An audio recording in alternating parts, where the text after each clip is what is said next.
All right, so welcome to today's special online class for Chapter 10, Introduction to Analysis of Variance.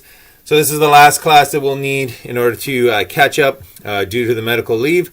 And this will be our introduction to the analysis of variance, our final hypothesis testing procedure that we're going to introduce in this course. So this is a new testing procedure. It has a lot in common with the t-test, but it does have one slight little extra thing that it can do that makes it useful to answer a lot of psychological topics. So let's take a look at one where it would have been used, and that is in comparative psychology, specifically in a study that looked at the migratory patterns of birds. So some birds migrate, some birds don't. Here is a map of the different migration paths for different birds.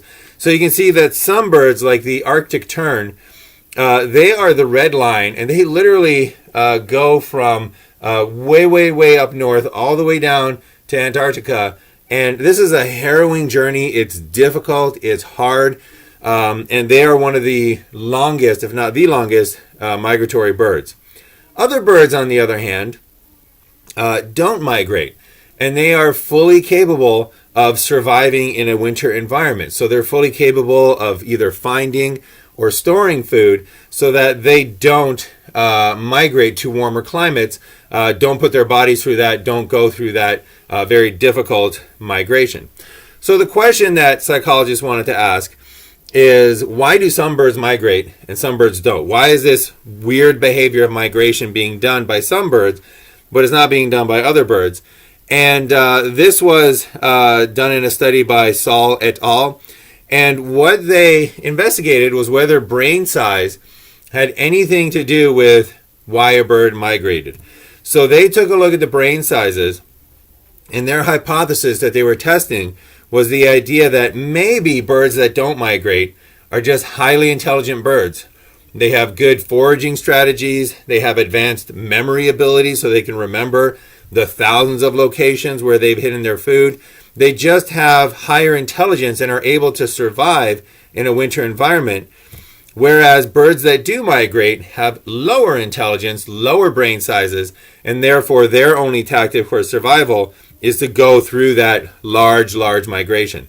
So this is the question that they asked. And as we're going to see, it required an ANOVA in order to analyze the differences between those populations, the differences in brain size between migrating birds, non-migrating birds, and very long distance migrating birds. All right, so that's what we're going to be doing today. We're going to introduce the idea of the analysis of variance. We'll talk about the logic of the analysis of variance, and then that's where we're going to stop in the next class when we meet on Tuesday. We're going to take a look at how to actually do the analysis of variance in SPSS. So this is just an intro into why it's necessary and what does an analysis of variance do. All right, so in terms of an introduction, up until now, we've been dealing with a lot of hypothesis tests where we had one population, and it might have been an unknown population, it might have been a hypothesized population, and we had a second treated population, and it might, again, be, it's this unknown population. And we would take a sample from population 1, and we would take a sample from population 2, and we would ask, do those samples indicate that those populations are different? So one example of this would be the differences between the population of individuals who were asked how fast were the cars going when they hit each other versus the population of individuals that were asked how fast were the cars going when they smashed into each other. So that's what we've been doing up until now. But many psychology questions oftentimes resort or need to be answered by not looking at two different populations, but maybe a third population, more than two populations. So, what happens when you ask individuals how fast were the cars going when they hit each other versus how fast were they going when they smashed into each other versus how fast were they going when they grazed each other, right? What if you want to answer those questions where you need more than two differences between two populations? You introduce a third population, and you need to compare between these third populations. So you take a sample from each population, just like we've been doing, have your null hypothesis, have your research hypothesis, and test for the differences between those three populations. So let's reorder those populations just so we got them 1, 2, 3. And then we'll take the samples from those populations And we'll see firstly why we need an ANOVA. Because right now, if I asked you to use the skills that you have so far in this course to test the differences between these three samples, to run a hypothesis test on these three samples, you might say to yourself, all right, well, we can do this. We can test if these samples come from different populations by simply doing a t-test using sample number 1 and sample number 2. And then we'll do a t-test with sample number 2 and sample number 3. And then to round out the comparisons, we'll do a t-test between samples number 1 and sample number 3. And that way, we test between every single population. Well, as it turns out, this is actually the wrong way to do this. And it introduces a huge problem that invalidates the results. So this is the, just to be clear, wrong way to do this. This is not statistically accurate, and this will not lead you, this will lead you to make mistakes, more mistakes, and introduce extra possibility for errors. So what is the problem with making these multiple comparisons? The problem is that multiple comparisons inflate what is known as the experiment-wise alpha level. So we've been talking about alpha levels before. It was that typically 0.05 level, that alpha level, that was the cutoff probability. And that level, I remember I told you, is very much something that you do not mess with, right? Alpha is alpha. You don't mess with alpha until you get a couple of extra letters after your name, because of your degrees. You don't touch alpha. So maintaining that alpha level is very important. Now, there's two different types of alpha levels. There's an experiment-wise alpha level, and that's the alpha level for your entire experiment. Then there's the test-wise alpha level, and that's the alpha level that you have for each comparison. Now, up until now, we've only been dealing with experiments that have one comparison, right? Population 1 versus population 2. 5-second timeout versus 10-second timeout. So we've only ever had one comparison. So our test-wise alpha level was always the same as our experiment-wise alpha level. It was, oftentimes 0.05. And that's important because that 0.05 is how much you're willing to make a type 1 error. And a type 1 error is where you say that there's a difference when there actually isn't a difference. And by saying that your alpha level is 0.05, you are saying that you are entertaining the possibility that you're going to say that there's a difference between these two populations, but in reality, it turns out that the difference is not there. You've made an error. So that 0.05 means that you are willing to take a 5% risk on making that mistake. And as I mentioned before, the more important it is to not make that mistake, the lower your alpha level will be chosen. That's why some people choose alpha levels of 0.01 or 0.001, so that the chance of that goes down. Now, the experiment-wise alpha level, this is the accumulated alpha level for every comparison that you do. And this is the accumulated type 1 error. So it's still an alpha level, but it accumulates as you do more and more comparisons. So this didn't happen in a t-test because in a t-test you have one comparison. So your test-wise alpha level is always your experiment-wise alpha level. But what happens now in an ANOVA where we have, what happens now in this situation where we have 3 comparisons to make? So now we're doing 3 comparisons. What happens to that experiment-wise alpha level? Well, let's make the math a little bit easier. Consider a test-wise alpha level of 0.5. This means that you have a 50% chance of making an error and saying that there's an effect when in fact there is no effect. So in reality, this would be a horrible statistics program that you're running, a horrible way of doing this analysis. Basically, you can imagine that you're just flipping a coin. So let's assume that your hypothesis testing software is you take a coin and you flip it, and if it comes up tails, you reject a null hypothesis. If it comes up heads, you accept a null hypothesis. Horrible statistical program, but let's go with it for this example here. Let's further suppose that there is no effect. There is no difference between population 1 and population 2 and population 3. There's no effect, no difference between these populations. what's the probability of making at least one type 1 error? What's the probability of saying there is an effect when in reality there's no effect after making one test? Well, one test is one flip of the coin.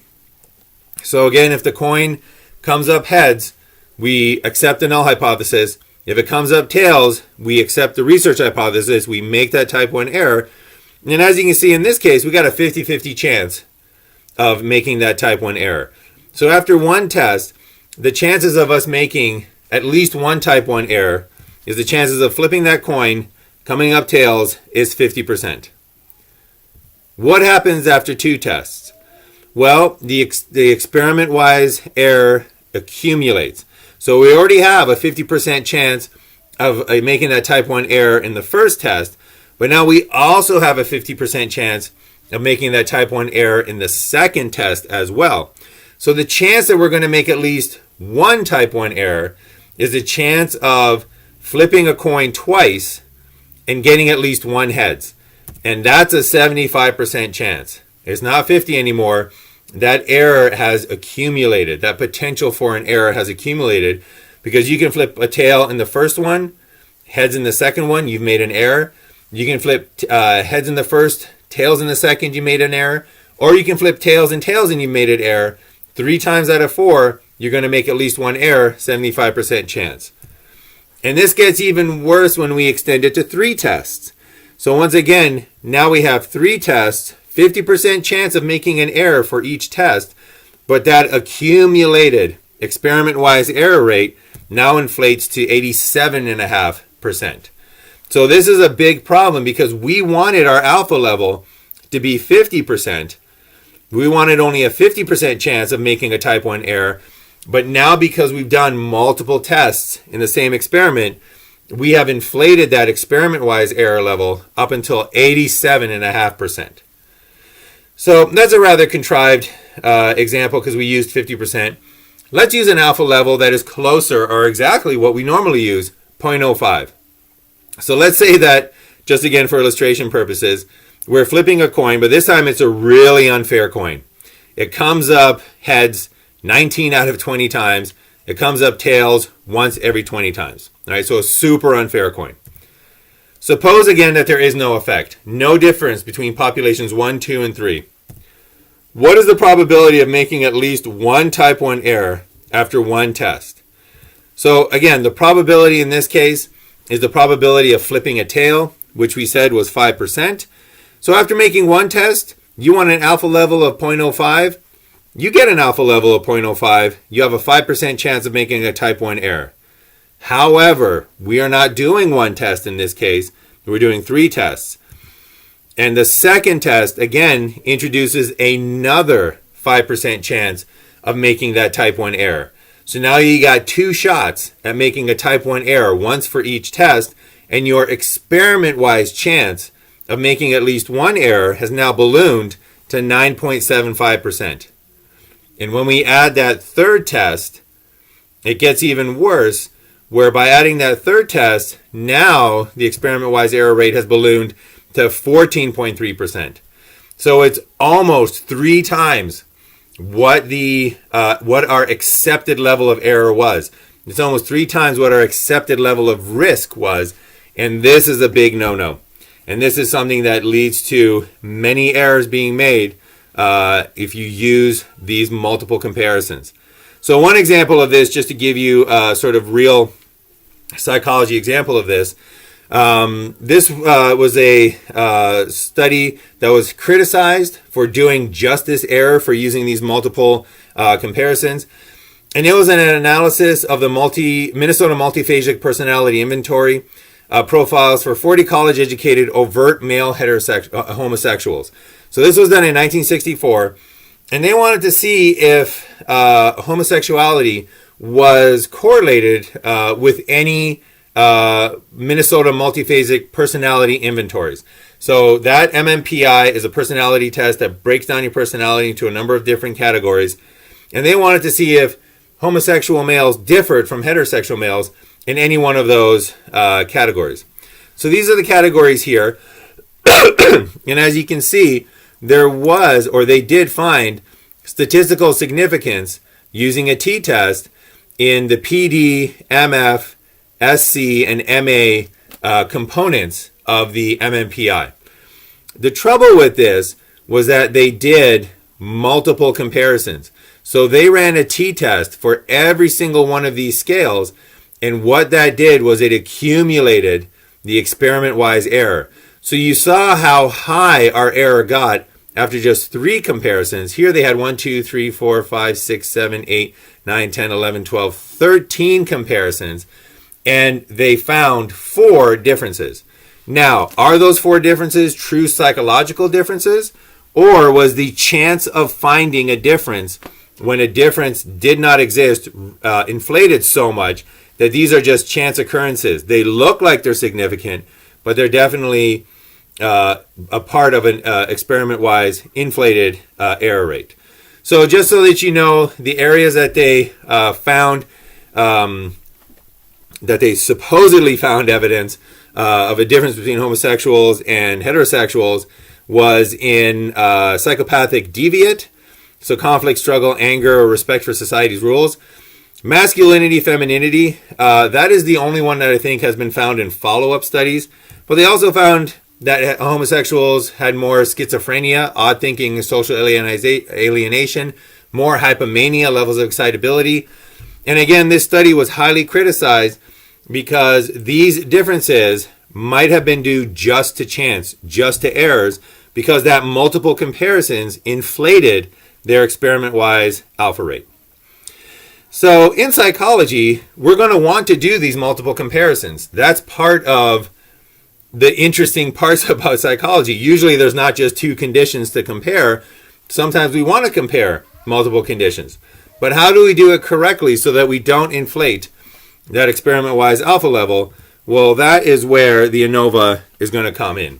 So an ANOVA, an analysis of variance, it's one test with one alpha level that can actually evaluate multiple mean differences. So a little bit of terminology before we get into how the ANOVA actually works. First thing I want to mention is the idea of a factor. So what a factor is, it's an independent or quasi-independent variable. And so the variables that we've been dealing with, they are known as factors. So what type of terry cloth or wire mesh mother? Type of mother is a factor. Length of timeout is a factor. Type of question is a factor. These are all the independent variables. Importantly, though, the levels of a factor, the levels of the individual independent variables, that's how many values make up the factor. How many conditions does this variable have? And up until now, we've only been dealing with 2 levels. We've been dealing with one factor in each experiment that had 2 levels.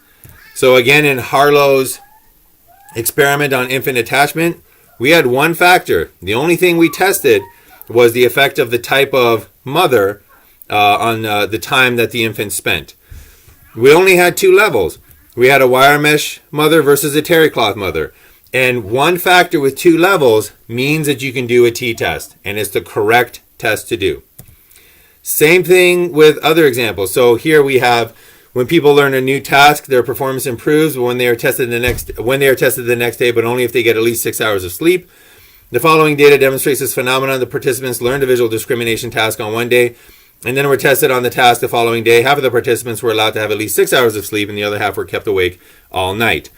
There's one factor in this experiment, and that's the amount of sleep. There's 2 levels, right? 6 hours of sleep versus no sleep. This would be a perfect example of, again, a properly an experiment that would be properly analyzed with a t-test. Another example, Strack, Martin, and Stepper reported that people rate cartoons as funnier when holding a pen in their teeth, which forced them to smile, than when holding a pen in their lips, which forced them to frown. This is an example of the theory of the facial feedback hypothesis of emotions.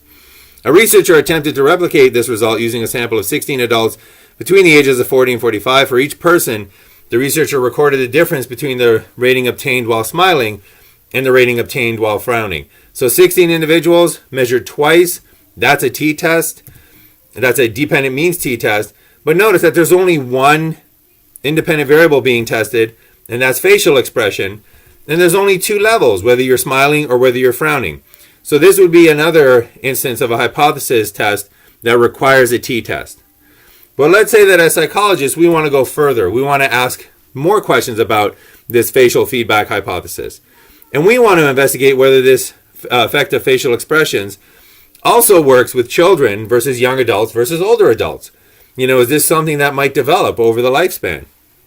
So if we wanted to answer that in an experiment, we would have two factors, two independent variables that try to predict how funny a cartoon is. The first factor would be facial expression. The second factor would be age.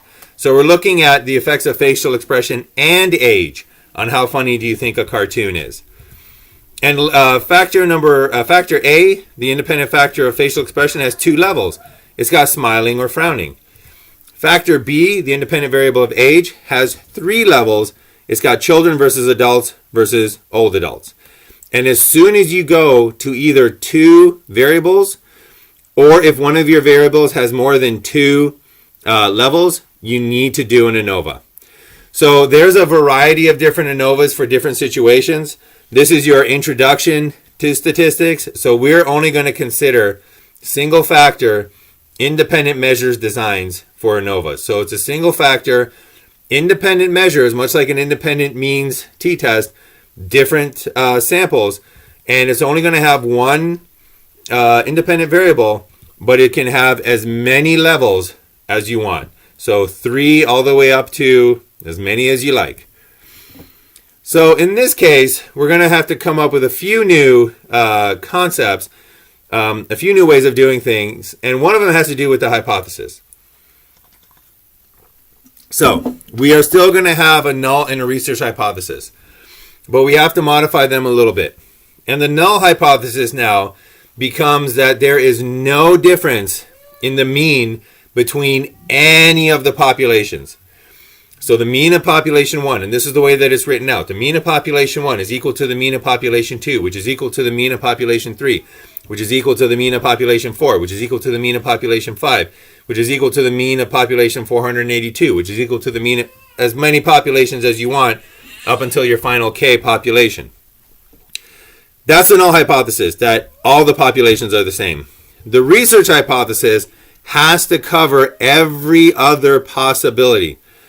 And because this is so complicated to write out, we do it in English and we say that the opposite of this, the opposite of everybody is equal, is that at least one population mean is different, right? At least one. It could be all of them. It could be just one of them. It could be 5 of them that are different, but at least one of them is different, right? So the null hypothesis is that nobody is different. The research hypothesis is at least one population is different.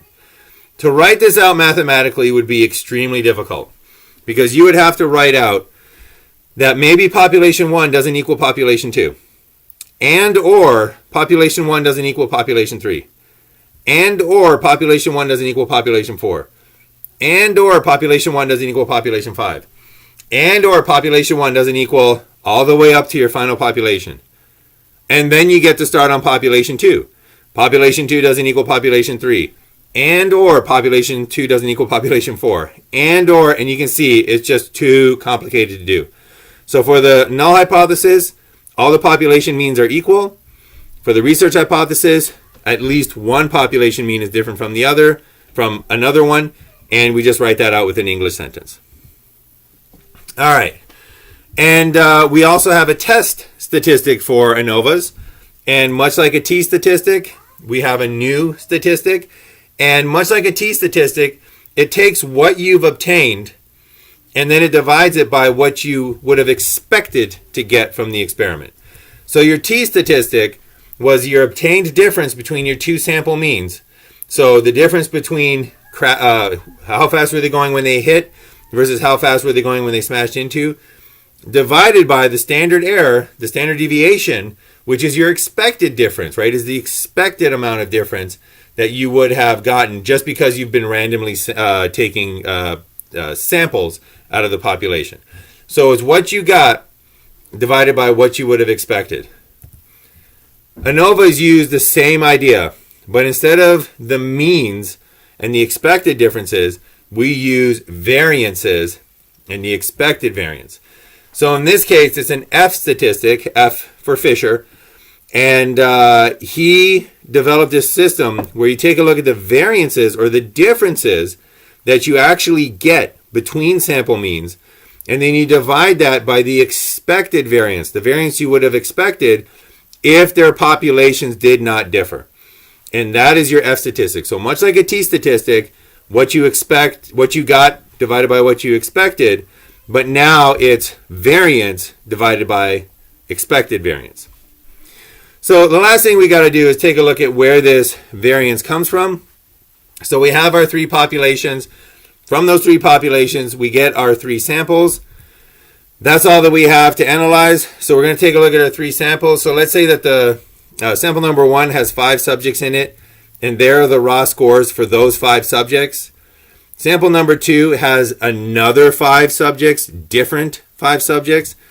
Those are the sample for those second set of 5 subjects, because remember, this is an independent means t-test.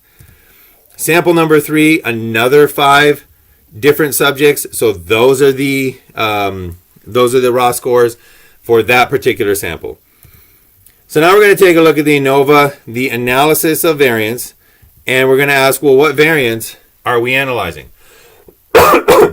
So there's 3 separate types of variance that we're going to take a look at. The first off is the total variance, the variance for all the scores. So we have 15 subjects in total, 5 in each sample, and we have 15 scores in total, and those scores have variability, right? Those scores have variance. So the total variance is the measure of all the variance in the experiment, all the differences between the numbers, the complete total amount of variance, by taking a look at the differences between every single score. So you take all the scores, you group them together, you calculate the variance, total variance for all the scores. That total variance can be split up into 2 subsets of variance. The first one is the between treatments variance. And this is the variance among the treatment means. This is the variance between the means for each sample. So if you take a look at each sample here, you can see that the mean of sample 1 is 4. The mean of sample 1 is 1. The mean of sample 2 is 4. And the mean of sample 3 is 1. There's variability between those numbers. They're not all the same. So the between treatments variance takes a look at the means and figures out the variance between those means, aka the variance between the treatments, right? Treatment for population 1, treatment for population 2, treatment for population 3. So this is the variance, again, between the treatments, your between treatment variance. The last type of variance is called within treatment variance. And this one takes a look at how much variability is there within people getting the same treatment, aka within the same sample. So if we take a look at sample number 1 from population number 1, one of the subjects scored a 0, one of them scored a 1, one of them scored a 3, another one scored a 1, the 5th one scored a 0. Those numbers are different from each other. There's a certain amount of variance in that sample. Within that treatment, there's a certain amount of variance. There's also a certain amount of variance within the treatment for sample number 2, right? Those numbers are different. There's also a certain amount of variance within the treatment for sample number 3. Those numbers are different. So within treatments variance measures the amount of variability inside of each sample. So not all of the variability, not crossing between different samples, but for each individual independent sample, how much variability is there in that particular sample. And as it so happens, through a little bit of mathemagic that we will not cover, it just so happens that your total variance equals your between treatment variance plus your within treatment variance. So when you take the total variance and you break it into 2, part of it is going to be between treatment and part of it is going to be within treatment. So how do we use this to make our final analysis? How do we use this to do our analysis of variance? Well, what we do is we use the variability, or more importantly, where does the variability come from for between treatment and within treatment variance? So let's take a look at between treatment first. So between treatment variance, the variance between the means for the different samples, that measures differences due to treatment effects, and that measures differences due to random variation. So between treatment variance can occur either because of treatment effects and or random variation. So the fact that sample number 1 scored a mean of 1 and sample number 2 scored a mean of 4, that difference between 1 and 4 could actually be due to the fact that there's a treatment effect. It could actually be due to the fact that population 2 has a higher mean, right? Maybe there's a treatment effect. Maybe the population is actually different. On the other hand, it could also be due to random variation, right? Maybe just by luck. In sample number 2, we chose 5 high-scoring individuals. Just by luck, in sample number 1, we chose 5 low-scoring individuals. So that difference between 1 and 4, that could be due to just random variation, or it could be due to treatment effects. We don't know which one, but that's the source for this variation. So between treatment variance takes into account treatment effects and random variation. Within treatment variance, on the other hand, that just measures differences due to random variation. So again, within treatment variance, measures the treatment within each sample. And if you take a look at sample number 2, you can see that those 5 scores are not the same. There's a 4, there's a 3, there's a 6, there's a 3, and a 4. And all of those subjects come from the same population. So any differences between them has to be due to chance, has to be due to random variation. It can't be due to any treatment. It can't be due to how they were treated in the experiment because they were all treated the same. So within each sample, any differences that we see cannot be due to any treatment effects. The only source for differences inside of a sample is that random variation. So now we have a way to figure out what the treatment effects are by comparing the between treatment variance to the within treatment variance. And that's where the F statistic comes in. So the F statistic, the top part, that's the variance that we have between the sample means. That's your between treatment variance. That's your treatment plus random variation. The bottom part of it is how much variance you would expect. That's how much random variation you should have. And as you can see, treatment effects and random variation, that's your between treatment variance. Random variation on its own is your within treatment variance. So an F statistic measures the between treatment variance divided by the within treatment variance, and that's how we can estimate our treatment effects. So the last little thing we'll take a look at here is how exactly this kind of breaks down. So we have our treatment effects plus random variation divided by random variation, our between treatment divided by our within treatment, and we want to estimate the size of the treatment effects. We want to know, is there a treatment effect between our populations? So let's look what happens if there's no treatment effect. So if your treatment effect is 0, if none of the differences between your samples is due to an actual difference between the populations, let's see what happens to this F statistic. We sub in 0 for treatment effects. 0 plus random variation equals random variation, and anything divided by itself equals 1. So when there is no treatment effect, your F statistic will be very close to 1. That indicates no treatment effect. That indicates that you're going to be accepting your null hypothesis. There's no treatment.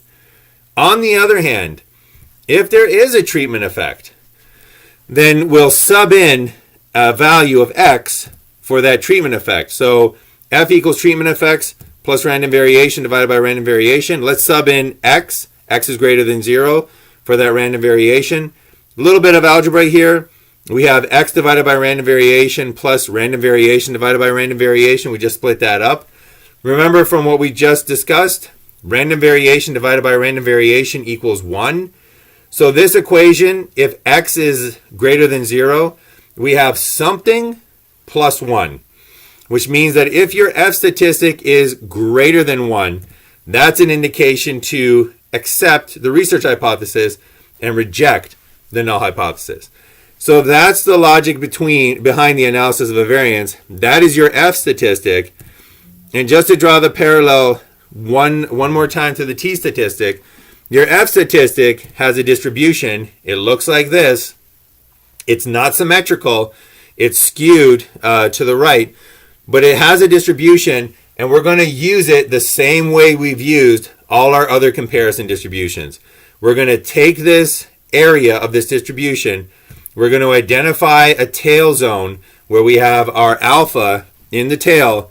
We're going to find our critical score. So if we have 5% for an alpha level, alpha 0.05, we're going to find that critical level where we got 95% of the distribution in the body, 5% of the distribution in the tail. That's that critical region. And we are going to take our samples, our 3 or more samples, and we're going to calculate an F statistic, and we're going to find out where are our samples on this distribution. And if the F statistic indicates that our samples are in the body, we're going to accept the null hypothesis. If the F statistic goes into the critical region, we're going to reject the null hypothesis, accept the research hypothesis, just like we were doing with a t-test. So most of what we were thinking about in terms of a t-test carries over into the F statistic. It's just that now instead of using means, we're using variances. And this opens up the door to doing experiments and asking questions where you can do these multiple comparisons.